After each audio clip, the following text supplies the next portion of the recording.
newspapers, let's look to begin our conversation around the issues in the news. Now, joining us to expand the course of our conversation is an editor with the Daily Courier, talking about none other than the Mercurial, Seun Oni. Good morning to you, Seun. Welcome and thanks for joining us. Good morning, Brian. Thanks for having me. Now, Seun, I don't know if this news comes to you as a surprise, but the AFDB president, one who has been dubbed as a very brilliant personality, in Professor Akinwumi Adesina, has said that he can serve Nigeria in any capacity, hinting at a presidential bid for 2027. Do you have any insights as to what political umbrella Professor Akin Adesina will be flying come 2027? It's one of the congestions leading to 2027 and it's unexpected. But you must also know that this is not the first time that someone in the class, the caliber, the class of Dr. Akinwumi would be drafted in as a possible candidate or possibly a runner-up. Leading to 2023 election, we had figures like Dr. Okonjo-Iweala also being peddled as one of the likely candidates to be considered. Amina, the Deputy Secretary of the United Nations, including Dr. Adesina Akinwumi, they were part of the names that were actually touted to be eligible to also contest. Now this caliber of names have one thing in common, and it tilts towards the economy. Do you think that Nigerians going to the 2027 polls will be looking to vote a candidate that can rescue us from our current economic woes? Would that be a key criteria for selecting Nigeria's next president? No doubt. Economy would be a major rallying point leading to next election. Bear in mind the dire economic strait we found ourselves. Before now, it used to be security. But I think we must give it to this administration. You might say they are actually building on some of the very visible and tangible undercurrents of the previous administration of President Muhammadu Buhari. We have seen that insecurity to a large extent have been arrested, and the pressure on terrorists, on kidnappers, and the rest of them have been heightened. So the focus now will definitely be on the economy. And I have no doubt that if any opposition candidate would have an inroad, will get the buy-in of Nigerians in the next presidential election, he must be able to tell them how he intends to do things better. Well, Mr. Seun, we all know that the AFDB has, in many instances, contributed large sums of money to human capital development in Nigeria. Do you think that perhaps Mr. Adesina or Dr. Adesina intends to ride on the back of this into Aso Rock or the Aso Villa ahead of 2027? And do you think this is a possibility that Nigerians would actually accept his candidacy due to the numerous works that he has done for the country via the AFDB? Chijoke, good morning. Good morning. But let me be upfront. All right. If you know the character of Dr. Adesina Akinwumi, you will know that they are just conjectures here and there. We must not take away the fact that the African Development Bank is actually a multi-sectoral. Apart from being a multilateral organization, is also multi-sectoral.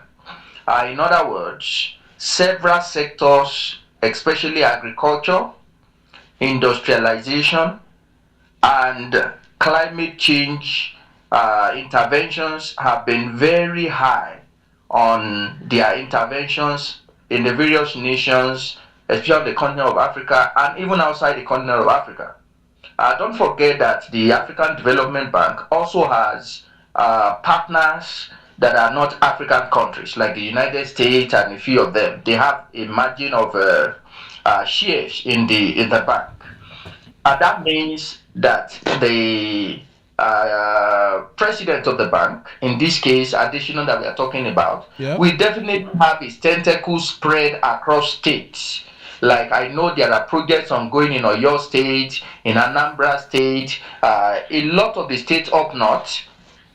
But like I told you, it's just one of those type of congestions you are going to see going into 2027. I really don't think that Dr. Adeshina really is willing to throw his hat in the ring as an opposition candidate in 2027 election. I don't think so.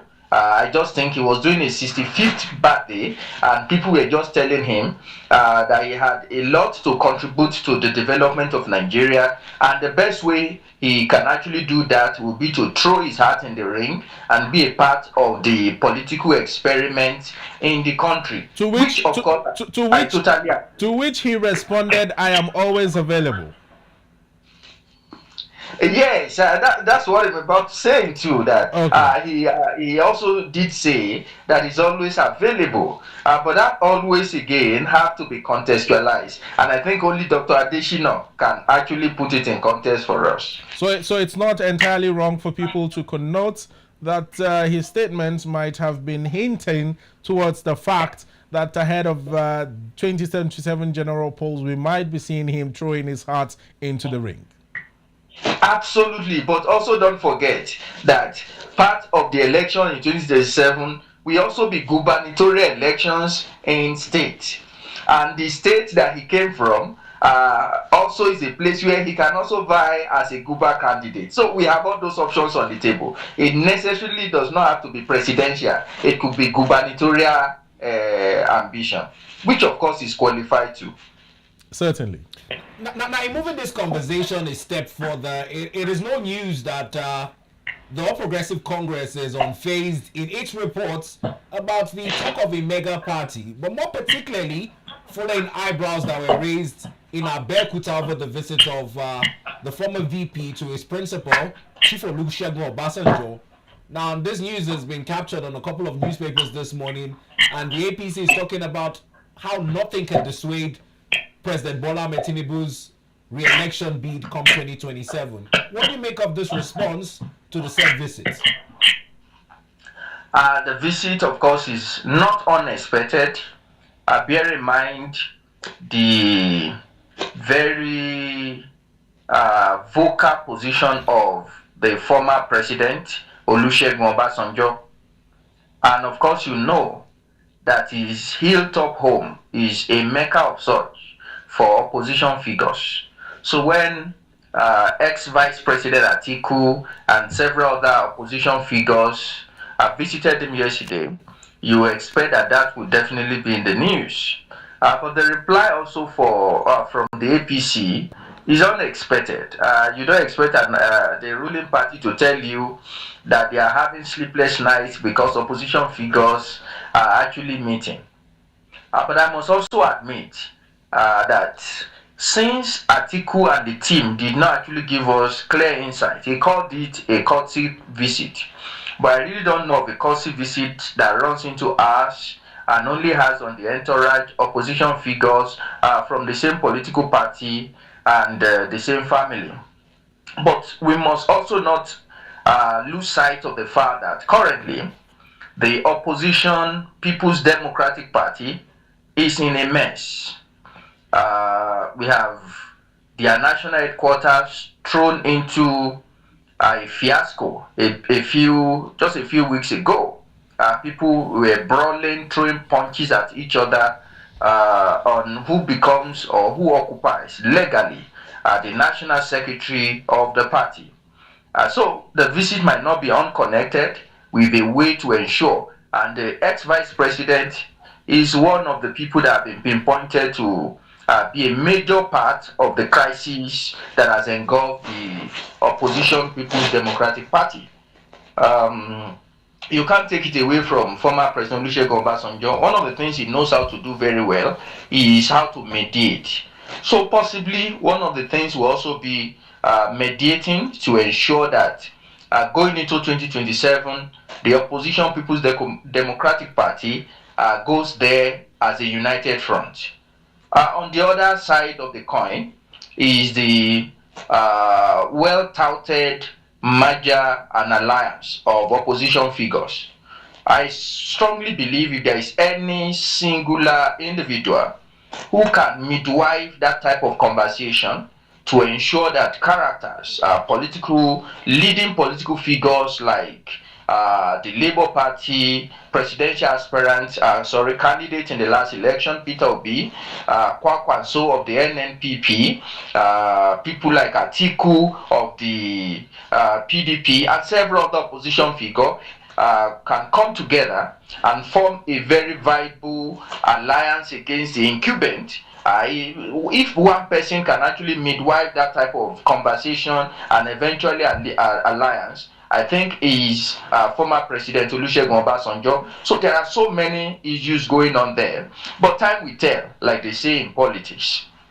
Well, time will tell, and the time is fast approaching. 2077 is just around the corner, and if you look at it from a holistic point of view, talking about former President Chief Olusegun Obasanjo, you will find that at that moment he doesn't seem to be on the side of the President Bola Ahmed Tinubu, and of course former Vice President Atiku-Obasanjo has had his own personal issues with the president as well, considering what happened in the last general elections. Do you think that this sort of talks or hush-hush talks of coalition might have been stemming from an undertone of some sort of personal vendetta, coming from the former president and the former vice president working together to ensure that they unseat the president in 2027? Chijoke, I don't think so. Don't forget that in politics, there are no permanent enemies and there are no personal friends. Permanent foes, and there are also no permanent friends. What is only permanent in politics is interest. The only permanent thing in politics is interest. You might also want to put it this way: my enemy's enemy certainly is my friend. It's just the law of logic. If you remember elementary logic, my enemy's enemy is my friend. So at this moment, if you want to call it the association of convenience, of course you'll be right. They all have one enemy in common, and that's the incumbent. President Obasanjo had never hidden his dislike for President Tinubu, even leading to the election, 2023 presidential election. That's correct. He wasn't supporting him. Since he has been in the saddle, you expect him to attend the highest meeting where former presidents and all of them, that's the state meetings, he has not shown up. That just tells you his posture towards this administration. So, if he becomes the arrowhead to now put together alliances against him or to unseat him, it will not be unexpected. And like you rightly pointed out, of course, Atiku is a major opposition contender in the last election. Well, we saw that. He came second, while Peter became third. So you expect them to come together and see this time around how they can work together. And one of the bullets that the incumbent used to attack Atiku in the last presidential election during the campaigns was actually some of the negative appraisals that President Obasanjo had given about Atiku. Some verbally, some even documented in his letters. in his autobiography, The Watch. So so you can understand how deep-seated that is. So in politics, when it comes out and he says some very good things about Atiku again, leading to the next election, Atiku will now have something again to counteract some of those negative things that have been put there in the news. I think that's one of the reasons why they will quickly want to see how they can meet with him to close ranks going into 2027 election. And this is not unexpected. Now, Mr. Seun, let's also drag in the Labour Party as well as the NNPP into the picture. Do you think that perhaps the All Progressives Congress is being slightly too boastful when they say they are unfazed by this coalition, considering the fact that even the Labour Party in itself is divided internally? The NNPP appears to have no strong standing on national politics. What we have at hand appears to be the People's Democratic Party, which I believe you and I know what is currently going on in there. Is the APC too boastful, or are they right in citing that whatever coalition it is will not unseat the president? You know, in politics, 1 year is a very long time. It's a very long time. Yeah. We have been in this country before. We're a month to an election. Allegiances will just change. We saw how Senate President then, Bukola Saraki, some governors, just months to an election, they left their own political party and went to another party that unseated President Goodluck Jonathan as he was then. Yeah. Nobody, they were having those conversations. You know, analysts were saying, no, it's not possible, it will not work, and all of that. But it worked. That's how time really is in politics. People who are foes, political parties that are under serious threat today, might just get their acts together in a few months from now. So that is on one side. But if you want to discuss about the state of opposition political parties as they are today, I think the APC will be right to say they are not losing sleep. There is no political party, opposition political party today, I mean the major ones, that is not going through one internal feud or the other. NNPP is divided into two camps. The Labour Party is in two camps. The PDP is in camps. Multiple camps. And they are even losing members in the National Assembly. Yeah. We saw the senator from Delta, Ned Nwoko, just a few, I think it was last week or the upper week, decamped from his political party, the PDP, and cross-camped to the APC. To the APC. So you can see them, if they say they are not losing sleep, they will be right, based on the present condition of the opposition political parties. But like I say, like I said earlier, a year is a long time in politics. These people can mend their fences and come out as a very veritable platform to oppose the incumbent leading to 2027. Now, away from the two prominent figures, which a lot of Nigerians would agree, we've seen them in power, and many people have judged how they fared while in office during their tenure. But in the current National Assembly, another controversial figure that was at the Abeokuta residence of former President Chief Olusegun Obasanjo is Senator Abdul Ningi. He's had quite a controversial time in the 10th Senate. What do you make of his presence at the Abeokuta residence, owing to the fact that he's been caught in the crossfire between the current government and his position on certain policies?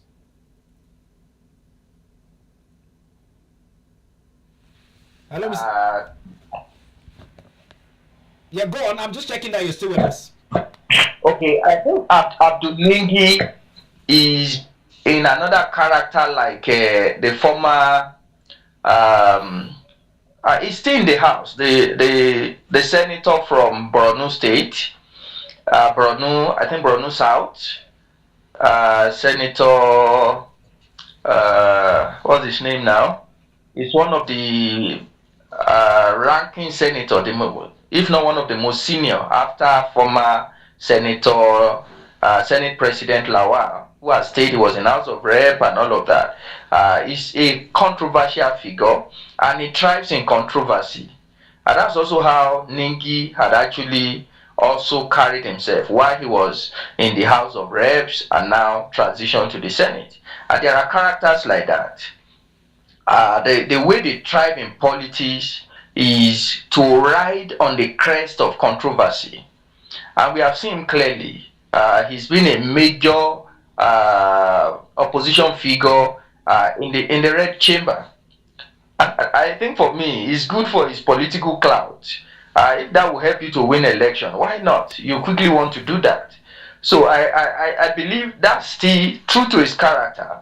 That would be one of the reasons why he would clearly jump on the bandwagon to be a part of the delegation. So I really don't see anything so serious about that because his clout is limited to Bauchi, where he came from. I know he's from Bauchi.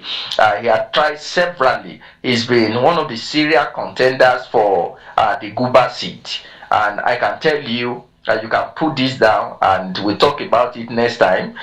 He's also going to vie again for the Guba in Bauchi State when Bala Mohammed is leaving office. Whether he will win, I really don't know. Whether he will win the PDP primaries. So he's just there to ensure that his own interest is covered, because when you are when you are in the midst of people taking the highest of decisions, especially when it comes to major issues like this, definitely you also benefit from some of the largesse that will come from those type of decisions. So it's just a controversial figure, and they always want to ride on the crest of controversy.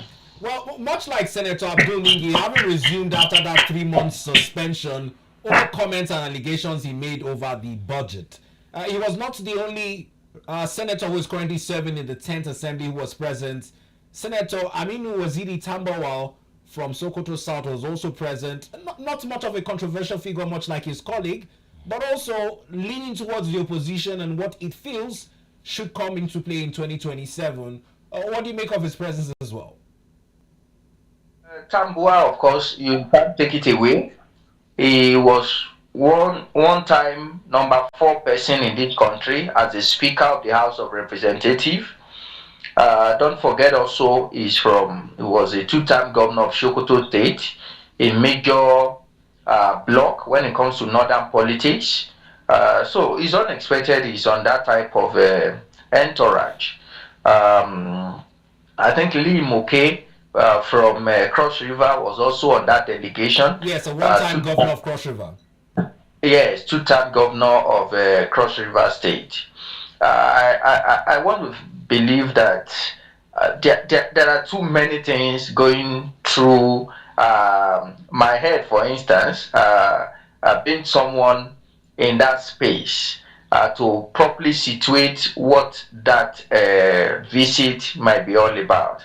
But I must reiterate that 2027 is actually a major talking point there.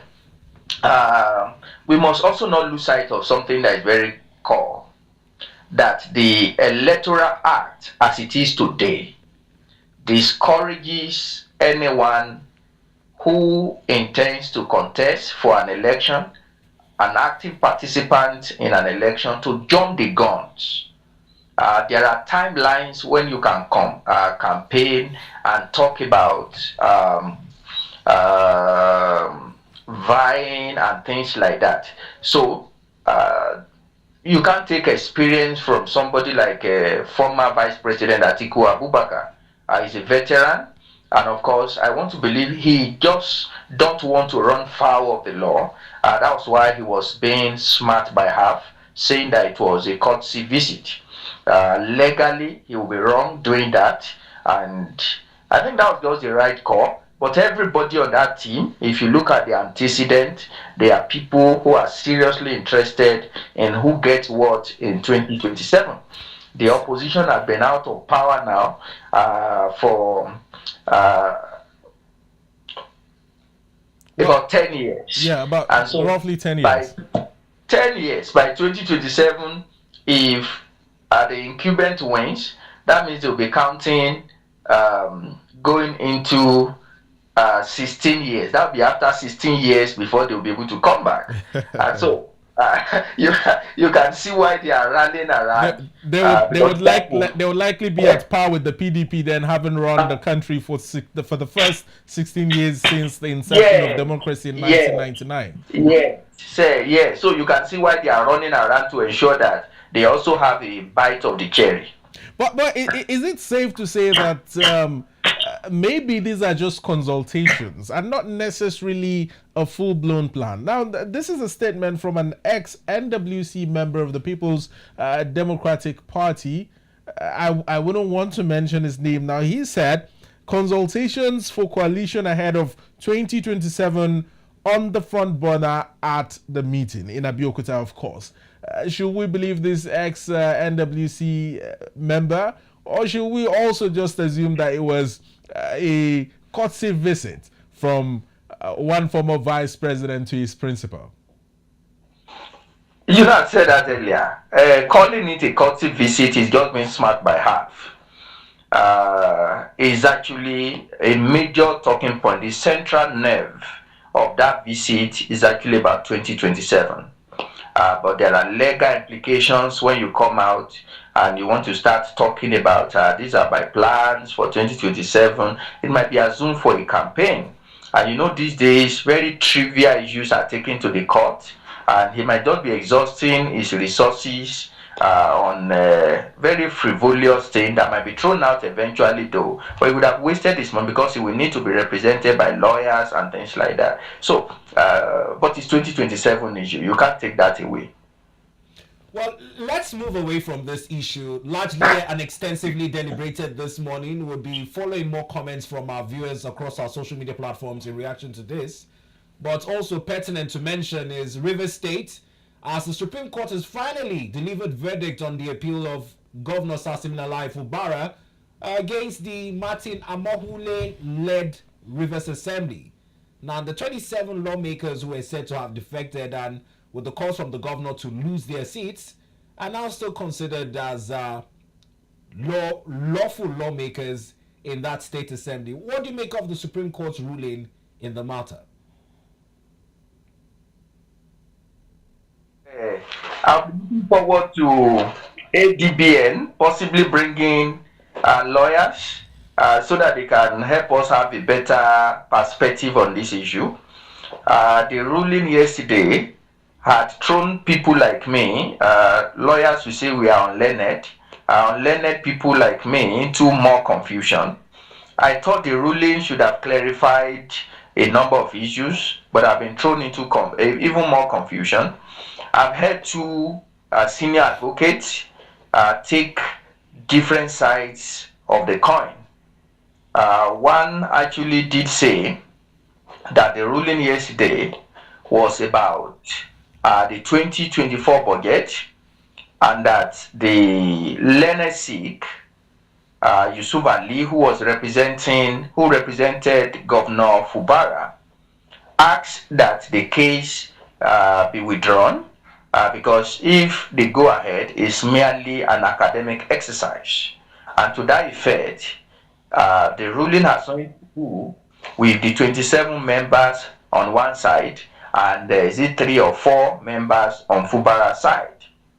Another senior advocate took a different position, that apart from the budget, there was also an issue about the propriety of the 27 lawmakers, whether they are still the legally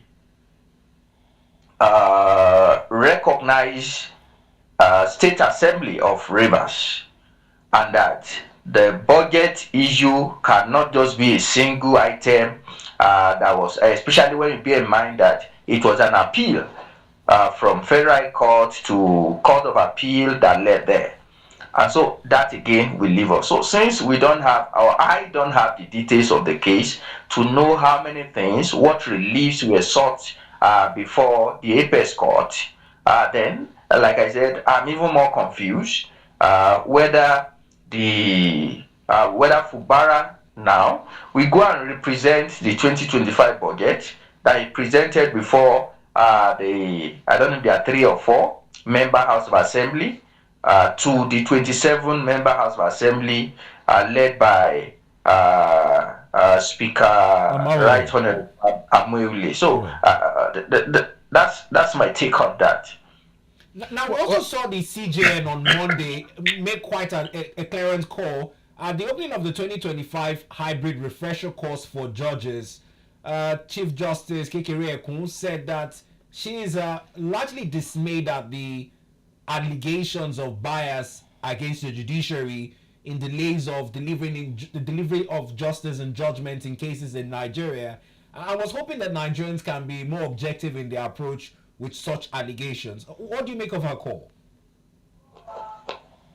Please, can you take the question again? On Monday, the Chief Justice of Nigeria, Chief Justice Kekere Ekun, said that she was dismayed at the allegations of bias against the judiciary in Nigeria and was hoping that Nigerians can be more objective in discussing such matters. It's coming at a time when we have such controversies surrounding this case, that of Nnamdi Kanu. Overarchingly, the judicial system in Nigeria has been queried a lot lately. Do you see reasons why the CJN will be making such calls, and could the judiciary be better portrayed in light of certain cases with the dispensation of justice as called for by Nigerians? Brian, for me, I have an issue when we want to, it's called begging the question in communication. We all know that our judiciary are not operating at optima. They are operating at suboptimal. Everyone knows it. I'm surprised the only people that seems not to know this seems to be folks in the judiciary themselves. Maybe the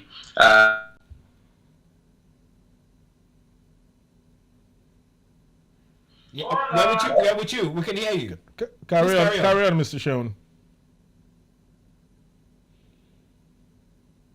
While Mr. Seun is trying to sort out his connection, just for perspective, so that our viewers are also carried along, these comments were made on Monday at the opening of the 2025 hybrid refresher course for judges of superior courts in Nigeria, where the Chief Justice, Justice Kudirat Kekere Ekun, said that she is dismayed at the level of allegations of bias leveled against the judiciary by Nigerians. Mr. Seun Oni was looking to make the comments, and he says in communication, it's more like begging the question, which is very glaring. Mr. Seun, if your connection is back, you can pick it up from where you left off. Thank you so much. So I was saying that it is surprising that people at the helm of affairs in the judiciary seems to be totally detached from reality. And I still wonder why that really is. The decisions from the courts, the slow snail pace of affairs in our various courts, I think this is open to everyone. And I'm surprised it seems they really don't know that Nigerians are tired of this type of tendencies that we are experiencing in the country. It's clear when it comes to high net worth people, suddenly the mill of the judiciary start grinding slowly. When it comes to poor people, the mill of the judiciary grinds fast. That is a bias. Political cases that should be adjudicated on. We saw what took place in the United States of America. President Donald Trump made some what you call executive orders, and within days, courts in the United States set some of the orders aside. But in Nigeria, some of these things might take the entire lifespan of the administration. For instance, look at what happened in Rivers. The Rivers State governor presented a budget before a 3-4 member House of Assembly. The videos were everywhere.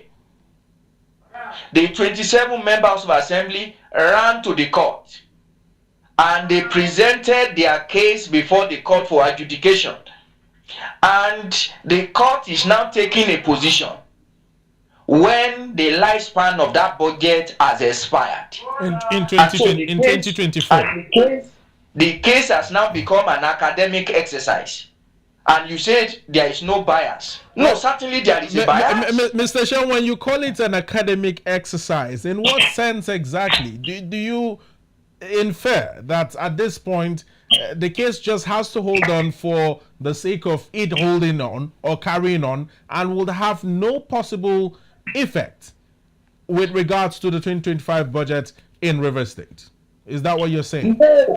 No, what was submitted for adjudication was not 2025 budget, it was 2024. The money has been spent, the projects have been executed, and we are now in 2025. He has presented 2025 budget, 2025 budget has been passed, but the subject, of course, you know that the court is not Father Christmas. They will only adjudicate on the release that we sought. The relief sought before the court is on 2024 budget. So even if they take any decision which has now, been spent at the moment.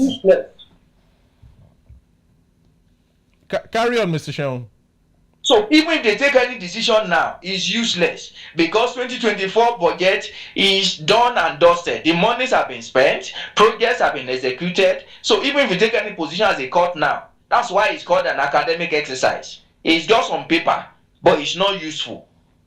Well, if we take a look at it holistically, taking a look closely at the terrorism case of Nnamdi Kanu that has lingered for quite a very long time, and his most recent outburst in court, challenging the authority of Justice Nyako, as well as the Edo Election Petition Tribunal that has also seen its own fair share of eyebrows being raised towards the judiciary. And of course, we are now seeing the Rivers State situation. We saw the situation at the helm of affairs of the People's Democratic Party between Ude Okoye and, of course, Anyanwu, who becomes the PDP's national scribe.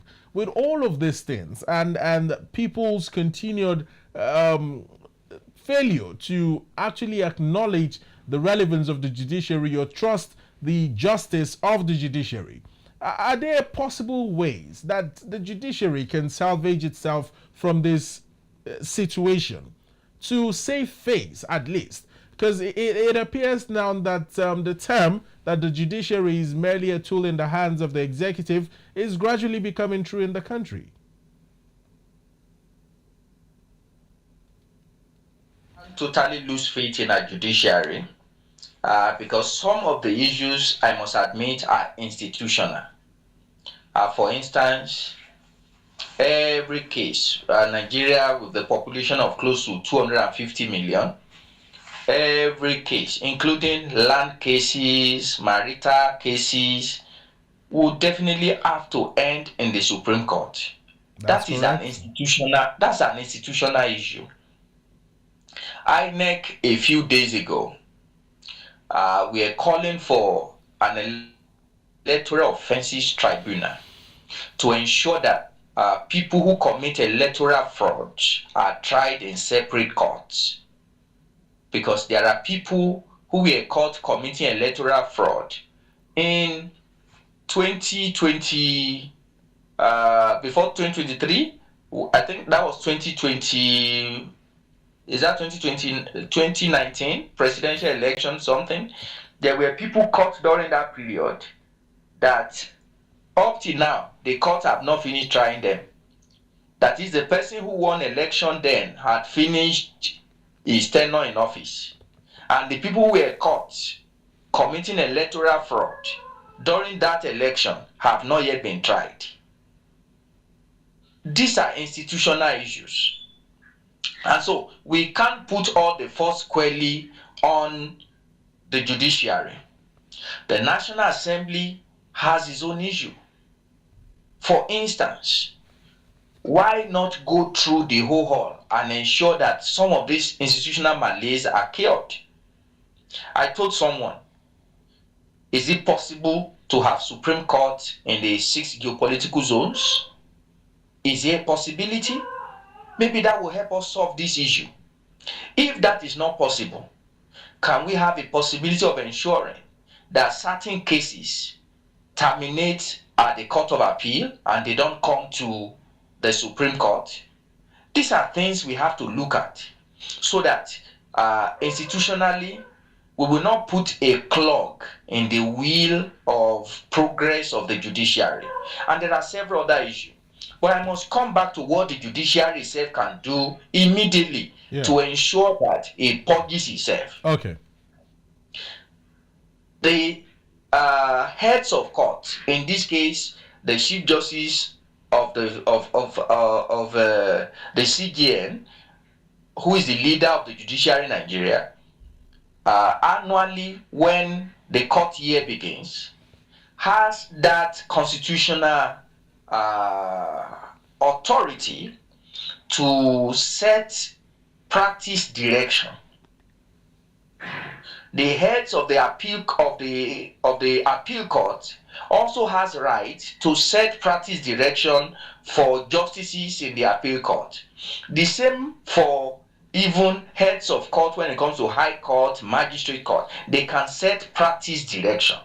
So in setting practice direction, there are administrative guidelines that can be put in place to ensure, for instance, the PDP issue you raised, when courts of coordinate jurisdiction, one says is Ude Okoye, that is the secretary, and days after, the same court that has, even though a court with the same coordinate jurisdiction as affirmed that so person is the secretary, another gave his own verdict contradicting what a sister court with coordinate jurisdiction had given. You know, these are issues that can be resolved without recourse to National Assembly, without recourse to executive bills. And so these are the things we want to see so that our court can grant faster, can ensure that justice is not just for the highest bidder at the expense of the poor in the society. If we see this, the so-called bias towards judiciary will fizzle away. Everyone wants to see a court that is working in the interest of justice, not in the interest of the wealthy. Well, certainly, Mr. Seun, it's a fine place to end the conversation on the River State ruling by the Supreme Court. Let's move on to other matters now in the news. We hear recently that Dangote and Peugeot has begun, an assembly line in Kaduna State of the Peugeot 3008 GT. Now, Kaduna has always been, historically famous for being the home base of Peugeot production line in Nigeria from time immemorial. And now we are seeing a resurgence of that sort of collaboration, but this time around not with the federal government, but with Dangote. What does this mean for the market, especially the Peugeot market in Nigeria? Are we looking forward towards cheaper and more affordable cars in the country coming in from this collaboration?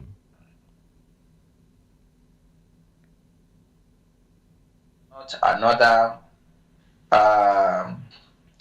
bit headlines because this news about partnership between Peugeot and Dangote is not actually new. We've heard these few years before now, and what I think we want to see differently is the timeline for this assemblage, because like you rightly said, Kaduna State is home for Peugeot from a very long time.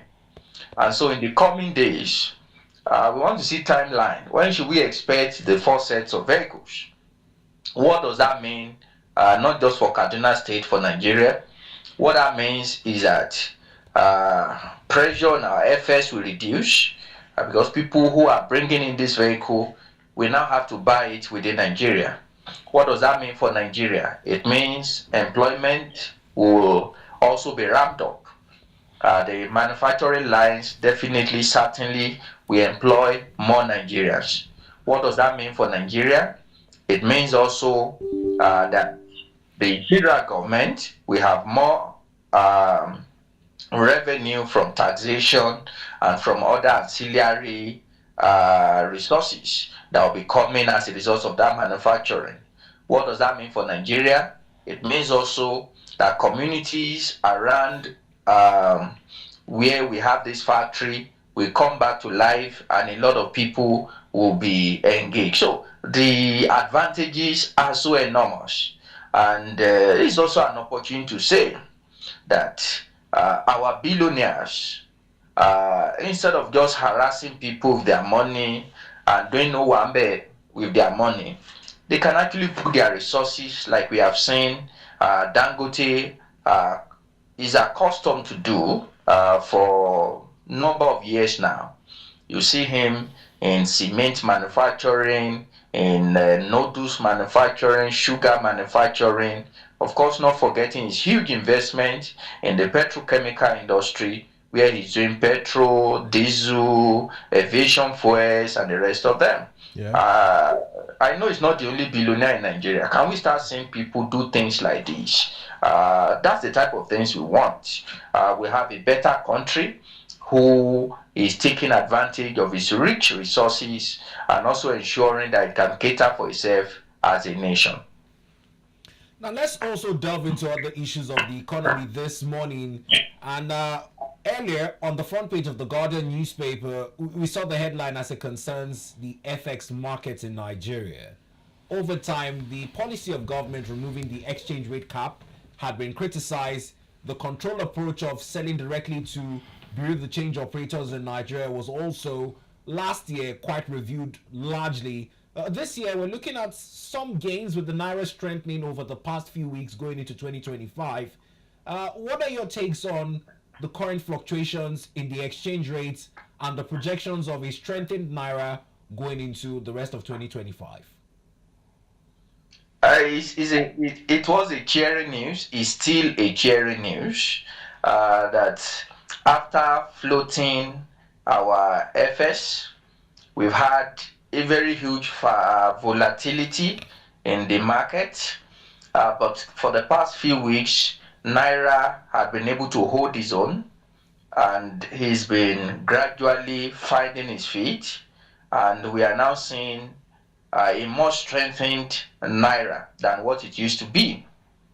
It's gotten a point now that the much touted convergence of the black market and the official market is looking a reality. The projection before now is that we might see that convergence maybe 2 years before, after the floating of the FS. But it's looking like it will happen way faster than that. And when we have that, the benefit for us as a nation is that there will be more predictability in how buying and selling is done, especially the ones that have to do with the use of foreign exchange. So it's a cheering news, like I did say. We have left the days when black market and the official market differentials in FX will be sometimes as high as 4, 5, 600 naira. What we have now is a very thin margin, which is actually the practice in more advanced and stable economy. I just hope that the CBN can keep traction with some of the policies that are put in place, and also the commercial banks that have been fingered as a corporate would now begin to also get their acts together. You know, I always say that one of the reasons why fraud, corruption, and negativity persists is often because there is no consequences to bad behavior. And Nigeria seems to be a nation that rewards bad behavior. And what we have seen, especially in the FS market, is that people who have been found as culpable of breaking some of the FS guidelines have been seriously dealt with. And we want to see more of that and ensure that what we are doing right these days, things we have no business importing, let's just leave them. Anybody who wants to should go and look for a way to get it. Things that we can't do without doing, like medical tourism, education of our students abroad, we should ensure that the banks and the bureau de change, they are as transparent as possible in their release of funds to anyone who wants to do this very important thing. Not forget our manufacturing sector, to ensure that they can have access to this fund and ensure that they actually bring in the quantity of commodity that they collect FS that they want to collect, that they want to import. So if we do this, I think we can keep this for a number of time. Of course, this can't continue forever, so we have to moderate our expectation. Our Naira is also subjected to global market dynamics and variables. The price boil in the international market and a number of things are actually responsible for the behavior of Naira. Well, Mr. Seun Oni, in just a few words, I want you to react to this. I'll answer this directly. Should the black market BDC scheme be completely wiped out in the country? Will this help our Naira, gain some grounds against the dollar? In clear terms. We have tried it before. We know the effect. That's not the way to go. The way to go is to ensure that they are well regulated. Before now, the regulation was very poor. I can just wake up and become an FS dealer. No nation does that.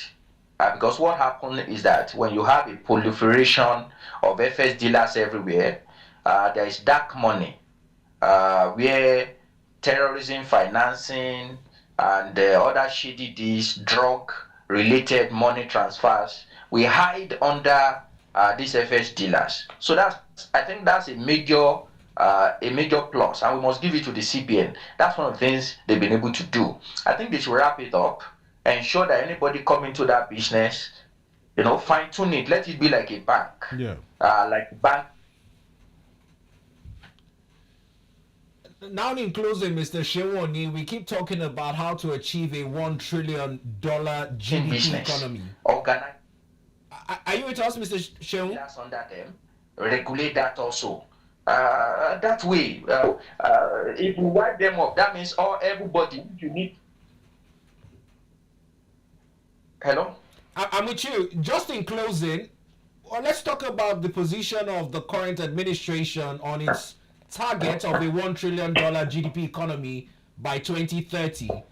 President Bola Ahmed Tinubu has inaugurated the committee to drive for economic inclusion. But in terms of the timeline, we're just 5 years away from 2030. With the current indices, are you optimistic that we can meet the target of a $1 trillion GDP by 2030? Absolutely, we can. But first, I have my doubts. The composition of that team, I don't know how inclusive that is.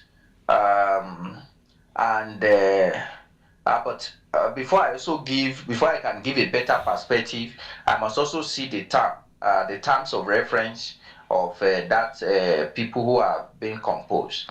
I think this started from Buhari administration.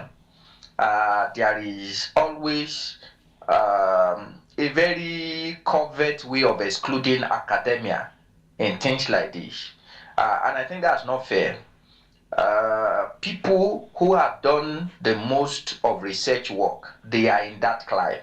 If you just want to bring people because they are politicians, they are running businesses, you forget that most of the data they are using to do what they are doing is actually dependent on people from the academia. So I don't see them well represented. I also don't see some segment of society, people in the PWDs, are well represented. That's why I said I have my reservation about the composition, but I must see the types of reference, whether there is a plan to further bring in people from those constituencies. Well, we must thank you for joining us on our review segment this morning. We appreciate you for your insights and objectivity to the issues in the news. Thank you so much for always having me, and do have a great day ahead. We appreciate you.